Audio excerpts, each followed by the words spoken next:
8 दिन से आप सब लोग परीक्षा के दिन से ही लगातार आप लोगों के मन में शंका, संदेह और जो भी शिकायतें आई हैं उसके संबंध में आप सब लोग यहाँ पर बैठे हैं। और सच में मुझे भी एक एक दिन जो है बड़ा भारी लग रहा था कि आप लोग बैठे हैं, इतनी गर्मी हो रही है और त्योहार का भी समय है। छात्रों का एक बड़ा समूह जगह जगह पर, उनका कोई अविश्वास, कोई संदेह उनके मन में न रहे, ये मेरे मन में भी बहुत ही इच्छा थी। और पहले दिन भाई राम पंडवाल जी मुझे मिले थे और उस दिन भी मैंने आपको बहुत आश्वस्त किया था कि आपकी जो भी शंका समाधान है, जो भी मन में किसी प्रकार का संदेह है, उसको हम लोग निश्चित रूप से दूर करेंगे। और मुझे अच्छा लगा कि आप लोगों ने यहाँ पर बहुत परेशानी भी हुई और मैं जानता हूँ इसमें परेशानी का वो है, इतने दिनों तक आंदोलन चलाना कठिन काम है। दूर से बड़ा अच्छा लगता है देखने में, लेकिन जो लोग बैठे होते हैं, अभी बॉबी ने बताया ही सारी बात, रोहन जी भी हैं, सुदेश जी भी हैं मेरे साथ, यहाँ के आपके स्थानीय विधायक ये भी संयोग से आज मेरे साथ अभी कहीं से आ गए। इनको मैंने बताया भी नहीं कि मैं आपके पास आने वाला हूँ, इनको पता भी नहीं होगा। आपको पता था कि सच में बताइए? बिल्कुल पता नहीं था मैंने। जब हम वहाँ पे पहुंचे तो पता हो गया था कि आप जा रहे हैं। और हमारे बहुत सारे साथी जो अलग अलग माध्यमों से लगातार मेरे संपर्क में रहे हैं। देखिए, मेरा एक ही संकल्प है कि आप लोगों की जो परीक्षा भर्ती प्रक्रिया है वो पूरी तरह से पारदर्शितापूर्ण होनी चाहिए और ये मेरा संकल्प है। इस संकल्प को लेकर मैंने लगातार काम किया है।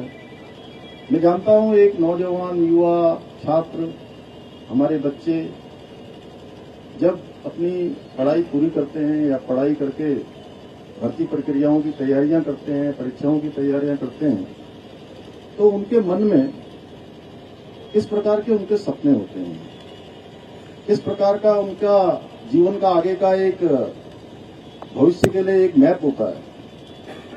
और वो मैप अगर उनकी आशा के अनुरूप आगे नहीं बढ़ता है, उसमें संदेह आ जाता है, उसमें प्रश्न चिन्ह किंतु परंतु खड़ा हो जाता है, तो निश्चित रूप से जिस प्रकार से युवाओं को एक युवा जोश भी होता है, मैंने भी आप ही सबकी तरह बचपन से ही बहुत सामान्य स्थितियां देखी हैं, परिस्थितियां देखी हैं और छात्र जीवन में भी, विद्यार्थी जीवन में भी छात्र छात्राओं के बीच में काम किया है, युवा नौजवानों के बीच में भी काम किया है और एक सामान्य स्थिति और परिस्थिति से ही हम सब लोग निकले हैं।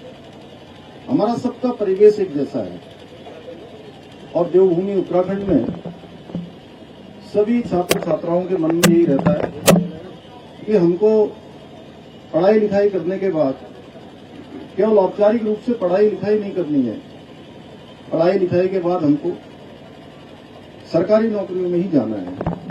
और हमारे यहाँ का एक पहले से भी कल्चर रहा है, आपने देखा होगा, पहले फौज में जाने का एक हमारे यहाँ बहुत बड़ी संस्कृति रही है। हर एक परिवार से कोई न कोई फौज में होता है। मेरा परिवार हो, आपका परिवार हो, इनका परिवार हो, हमारे सबके परिवारों में से किसी के चाचा फौज में होंगे, किसी के पापा फौज में होंगे, किसी का भाई होगा, किसी के मामा होंगे, कोई न कोई रिश्तेदारी नातेदारी में दूर दूर तक देखेंगे तो फौज में जाते हैं।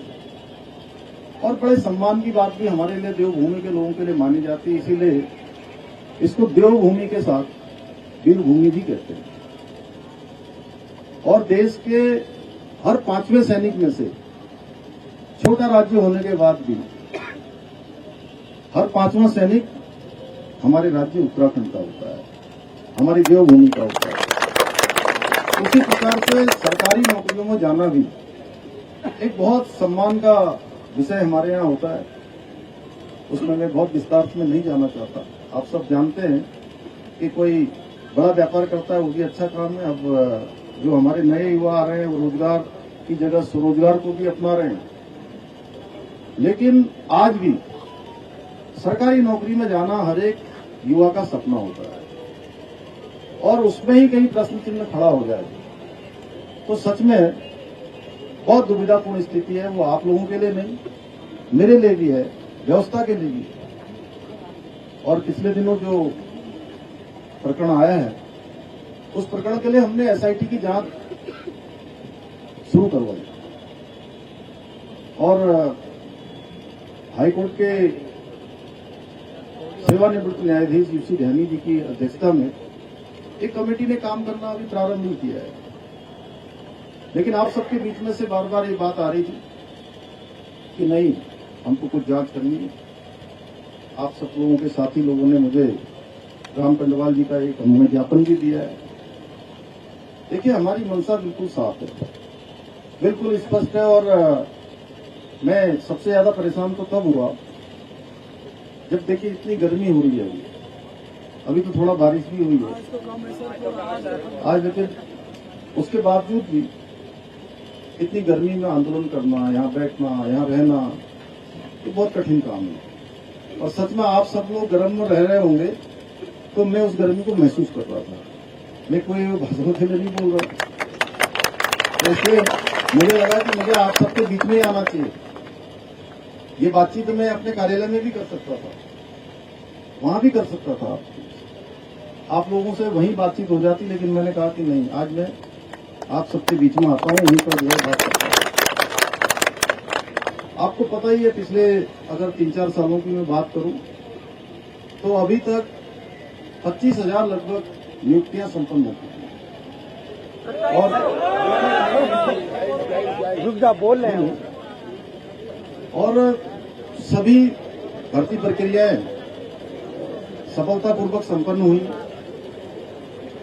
एक भर्ती में जो ये प्रकरण आया है उसके लिए आप सबकी तरफ से कहा गया मुझे कि भाई इसकी जो है भर्ती प्रक्रियाओं की जांच आप सब लोग चाहते हैं कि सीबीआई से होनी चाहिए।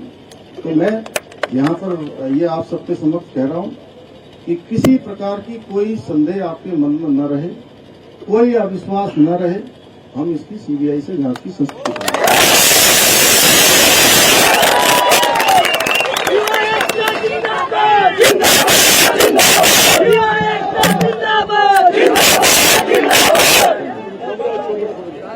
और पिछले दिनों इसकी जांच की प्रक्रिया चल रही है, एसआईटी जांच कर रही है। मुझे लगता है राम जी आप लोग आज मिले थे, शायद मिले हैं, और यूसी ध्यानी जी उसकी जांच कर रहे हैं। ये भी देंगे, सारे तथ्य सब जगह से इकट्ठे करे जा रहे हैं। एसआईटी जांच में या यूसी ध्यानी जी जिस जांच को सुपरविजन कर रहे हैं, क्योंकि न्यायाधीश हैं, और उस जांच में कहीं पर भी कोई आता है तो सरकार की तरफ से किसी भी अगले कदम के लिए भी कोई कहीं रुकावट हमारी तरफ से नहीं है। और जो तीसरा आपने कहा है कि जो मुकदमे लगे हैं, मैं पहले भी कह चुका हूं और आज फिर कह रहा हूं कि जितने भी परीक्षा देने वाले जो भी हमारे बच्चे हैं, हमारे भाई बहन हैं, मेरे बेटे बेटियां हैं, उन सभी के मुकदमे जो भी परीक्षा में भाग लेंगे वो हम स्वतः ही, कोई हो तो एक लिस्ट बना के आप हमको दे देंगे, हम उनके सारे मुकदमे वापस करेंगे। अन्य भी बहुत सारे प्रकरण हैं, क्योंकि एक प्रकरण नहीं है। अभी आपने भर्ती परीक्षा के बारे में कहा है तो उसके बारे में जो भी बातचीत है हम लोग आपस में मिलकर कर लेंगे।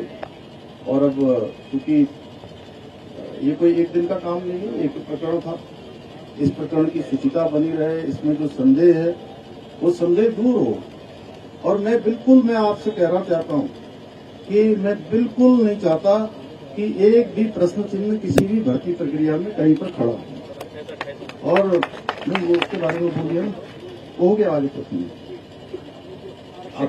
वो बोल दिया, उसके लिए अलग से बात करेंगे। और अब ये त्योहारों का भी समय है, आज अष्टमी का दिन है और कल नवमी हो जाएगी, परसों जो है दसवीं 2 को है, आधा दिन चल रहा है ना। आज सप्तमी अष्टमी 2 है। तो ये ऐसा इस बार का कुछ कैलेंडर ऐसा बना है कि आधा दिन ऐसा चल रहा है, आधा दिन वैसा चल रहा है। तो इसलिए आप लोग जो है बिल्कुल कोई शंका संदेह मत रखिए, किसी प्रकार की शंका संदेह रखने की जरूरत नहीं है। मैं भी आप लोगों के साथ हूँ, आप लोग अकेले धरने पर नहीं बैठे, मैं भी आप ही के साथ यहाँ पर आया हूँ। मेरी आपके साथ बैठा हूं। और हम सब लोग मिलकर देखिए भर्ती प्रक्रिया भी अच्छी करेंगे, राज्य भी हमारा पूरे देश का सबसे अच्छा राज्य बने। उसमें सबसे महत्वपूर्ण भूमिका अगर किसी की होने वाली है, जो ये अमृतकाल है, अमृतकाल और 2047 में प्रधानमंत्री श्री नरेंद्र मोदी जी का संकल्प है कि हमारा देश विकसित भारत बने, आत्मनिर्भर भारत बने। उस आत्मनिर्भर भारत में और उस विकसित भारत के संकल्प को पूरा करने में सबसे बड़ा योगदान किसी का होने वाला है तो हमारे सभी इन युवा साथियों का होने वाला है। इन्हीं के सहयोग से और उत्तराखंड हिंदुस्तान का हमारा श्रेष्ठ राज्य बने, उसमें भी हम सबको योगदान देना है। तो ये सारी बातें आप सबके समक्ष आ गई हैं। मैं इतना ही कहता हूं कि आप सब लोगों को इसके बारे में मैंने कहा कि एसआईटी की जांच हो रही है। बात सुनिए। देखिए